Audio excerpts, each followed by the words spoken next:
Shri Sai Satcharitra, Chapter 48, Warding of Devotees' Calamities. Stories of 1. Shevade and 2. Sapatnekar. At the commencement of this chapter, someone asked Hemat Pant whether Sai Baba was a guru or Sadguru. In order to answer the question, Hemat Pant describes the signs or marks of Sadguru as follows. Signs of Sadguru. He who teaches us Veda and Vedanta or six Shastras system, he who controls breath and brand his body with mudras, metallic marks of Vishnu's weapon, or gives pleasing discourses regarding Brahman, he who gives mantras, sacred syllable, to the disciple and orders them to chant the same a certain number of times, but does not assure them any result in a definite time. He who, by his spacious worldly knowledge, explains beautifully the ultimate principle, but has himself got no experience or self realization, is not a Sadguru, but he who, by his discourse, creates in us a distaste for the enjoyment of this world and the next, and gives us the taste of self realization, who is well versed in both the theoretical and practical knowledge, deserves to be called as Sadguru. How can he, who is himself devoid of self realization, give it to the disciples? A Sadguru does not, even in his dream, expect any service or profit from his disciple. On the contrary, he wishes to serve them. He does not think that he is a great and disciple is small. Not only he loves him as his son, but regards him as equal to himself or as Brahman. The main characteristics of Sadguru is that he is the abode of peace. He is never restless nor ruffled. He has no pride of his learning. The poor and the rich, the small and the great are the same to him. Hemant Pant thinks that on account of the store or accumulation of merit in his past birth, he had a good fortune of meeting and being blessed by such a Satguru as Sai Baba. Even in full youth, he hoarded nothing except perhaps Chilim. He had no family, no friend, no home, nor any support. Since he was 18, his control of mind was perfect and extraordinary. He lived then fearless in a secluded place and always abided in his self. Seeing the pure attachment of his devotees, he always acted in their interest and hence he was in a way dependent on them. What experiences he gave it to his devotees while he was living in a flesh are even today, after his Mahasamadhi, obtained now by those who attach themselves to him. What the devotees have to do is this: they have to trim their heart lamp of faith and devotion and burn it in wicks of love. And when this is done, the flame of knowledge, self realization, will be lit up and shine brighter. Mere knowledge without love is dry. Nobody wants such knowledge. Without love, there is no contentment. So, we should have unbroken and unbounded love. How can we praise love? Everything is insignificant before it. Without love, our reading, hearing, and the study are of no avail. In the wake of love follow devotion, dispassion, peace, liberation with all their treasures. We do not get love for anything unless we feel earnestly about it. So, where there is a real yearning and feeling, God manifests Himself. It includes love and is the means of liberation. Now, let us revert to the main story of this chapter. Let a man go to the true saint with a pure mind, otherwise, hold his feet. Ultimately, he is sure to be saved. This is illustrated by the following stories. Mr. Shevade. Mr. Sapatnekar of Akalkot, Sholapur district, was studying for a law. A co student, Mr. Shevade, met him. Other fellow students also gathered together and compared notes of their study. It was found by the question and answer among themselves that Mr. Shevade was least prepared of all the examination, and therefore all the students derided him. But he said that though he was not prepared, he was sure to pass the examination as his Sai Baba was there to get him through it successfully. Mr. Sapatnekar was surprised at this remark. He took Mr. Shevade aside and asked him, "Who is this Sai Baba?" He replied, "He lives in a masjid in Shirdi, Ahmednagar district, as a fakir. He is a great Satpurush.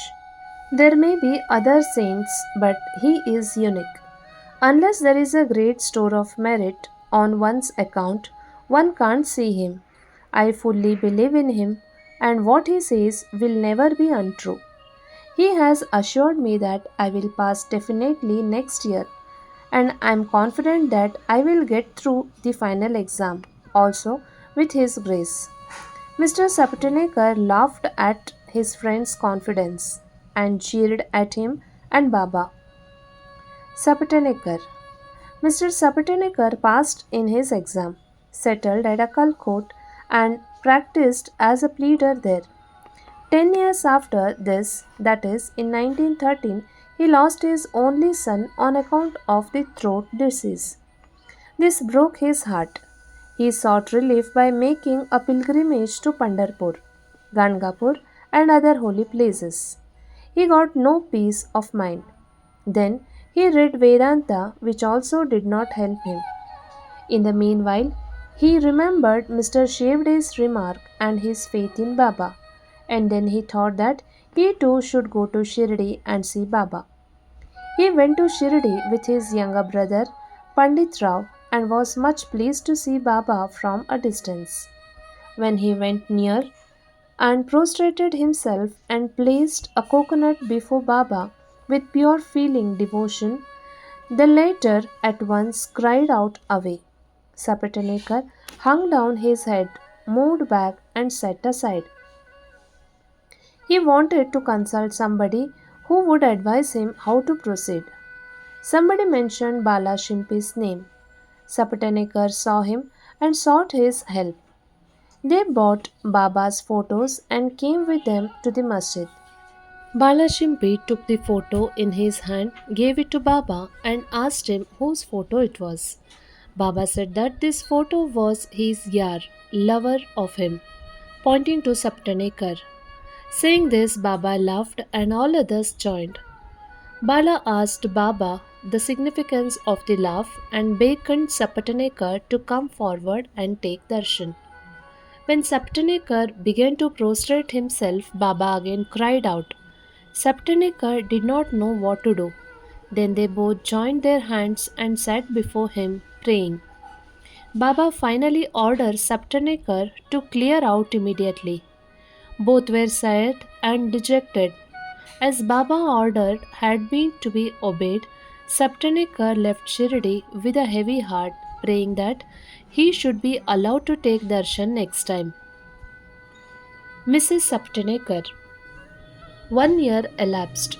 Still, his mind was not at peace. He went to Gangapur where he felt more restless.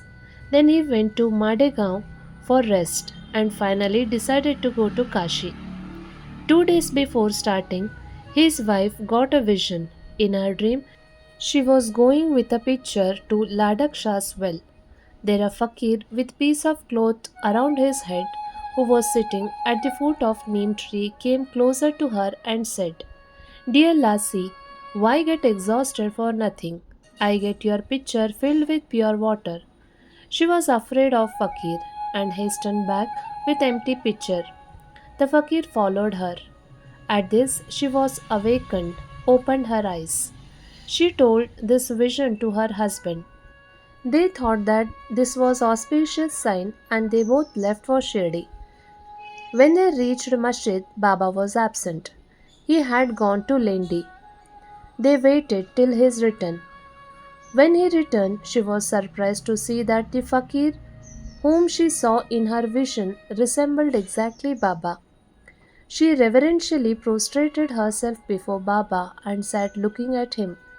Seeing her humility, Baba was much pleased and began to tell a story in his peculiar characteristics fashion to third party. He said, arms, abdomen, waist are paining for long time. I took many medicines. The pains did not abate. I got sick of medicines as they gave me no relief.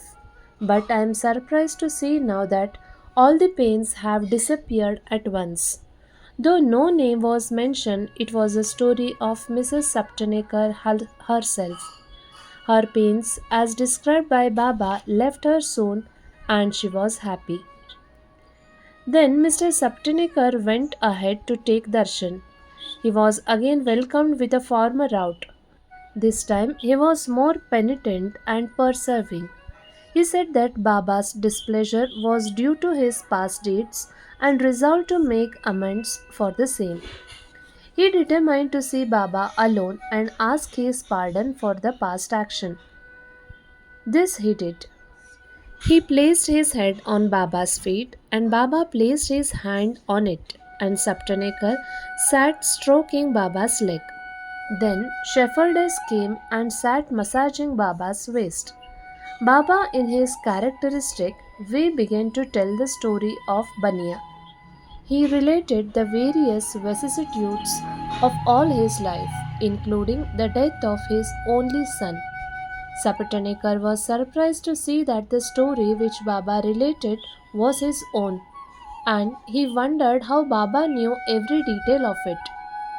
He came to know that he was omniscient and knew the hearts of all. When this thought across his mind, Baba, still addressing the shepherdess and pointing to Sapatanekar, said, this fellow blames me and charges me with killing his son. Do I kill people's children? Why does this fellow come to the masjid and cry? Now I will do this. I will again bring that very child back in his wife's womb.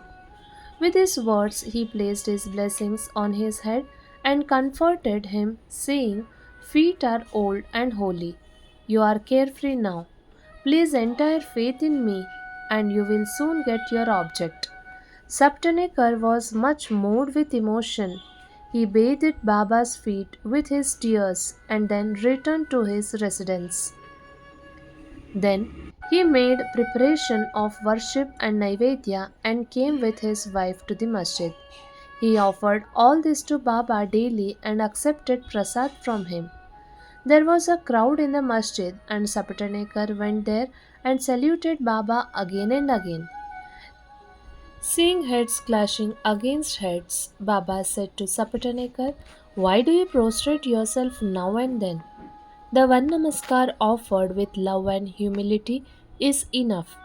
Then Sapatanekar witnessed that night the Chavadi procession described before. In that procession, Baba looked like veritable Pandurang, Vittal. At parting next day, Sapatanekar thought that he should first pay 1 rupee as dakshin, and if Baba asked again, instead of saying no, he should pay one more, reserving with him sufficient amount as expense for journey. When he went to masjid and offered 1 rupee, Baba asked for another as per his intention, and when it was paid, Baba blessed him, saying, take the coconut, put it in your wife's oti, upper fold of her sari, and go away at ease without the least anxiety. He did so, and within a year a son was born to him.